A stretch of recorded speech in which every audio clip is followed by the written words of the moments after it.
ایک لڑکی اپنی شادی کے ایک دن پہلے اپنی ماں کے پاس آئی اور اسے کہا کہ امی جان، آپ تو جانتی ہیں کہ کل میری شادی ہے اور میں یہاں سے رخصت ہو کر ایک نئے گھر میں چلی جاؤں گی، تو آپ مجھے کوئی ایسی نصیحت کریں کہ میری ازدواجی زندگی بہت خوشگوار گزرے۔ اس کی ماں نے تھوڑی دیر سوچا اور پھر ایک بریف کیس منگوایا۔ وہ بریف کیس اپنی بیٹی کے حوالے کرتے ہوئے اس کے کان میں کوئی بات بولی اور ساتھ یہ بھی کہا کہ یہ بریف کیس اپنے شوہر کو کھولنے مت دینا۔ اگلے دن جب وہ نئی نویلی دلہن بن کر اپنے شوہر کے گھر پہنچی تو اس نے اس بریف کیس کی طرف اشارہ کیا اور اپنے شوہر سے وعدہ لیا کہ وہ اس بریف کیس کو کبھی نہیں کھولے گا۔ شوہر نے بھی وعدہ کر لیا۔ دن گزرتے گئے مگر شوہر نے نہ تو کبھی بریف کیس کھول کر دیکھا اور نہ ہی اپنی بیوی سے اس کے بارے میں کبھی کچھ پوچھا۔ اب ان کی شادی کو برسوں گزر چکے تھے اور بیوی کی طبیعت بہت ہی خراب ہو چکی تھی، کیونکہ دونوں میاں بیوی اب بوڑھے ہو رہے تھے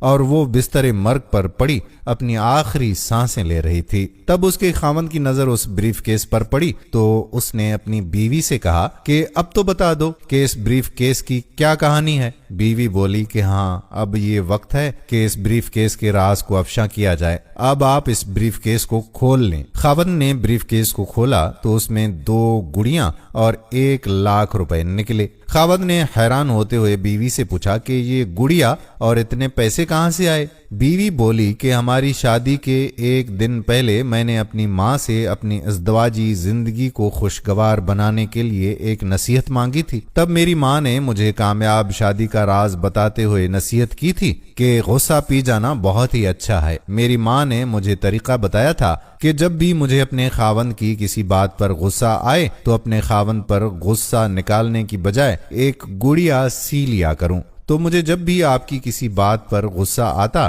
تو میں ایک گڑیا سی لیا کرتی تھی۔ خاوند 2 گڑیا دیکھ کر بہت خوش ہوا کہ اس نے اپنی بیوی کو کتنا خوش رکھا ہوا ہے، کیونکہ بیوی نے 50 سال کی کامیاب ازدواجی زندگی میں صرف 2 گڑیاں ہی بنائی تھیں۔ خاوند نے تجسس سے بریف کیس میں موجود 1 لاکھ روپے کے بارے میں پوچھا تو بیوی بولی کہ یہ 1 لاکھ روپے میں نے گڑیا بیچ کر اکٹھے کیے ہیں۔ اب خاوند کے چہرے کا رنگ پھیکا پڑ گیا اور اسے احساس ہوا کہ اس نے کس قدر اپنی بیوی پر غصہ کیا ہے اور اس کی بیوی اس پر واپس غصہ کرنے کی بجائے کس قدر صبر و تحمل سے اس غصے کو پی جایا کرتی تھی اور اسے اس بات کا احساس تک نہیں ہونے دیا۔ اب اس کی بیوی اس کے پاس صرف چند لمحوں کی مہمان تھی۔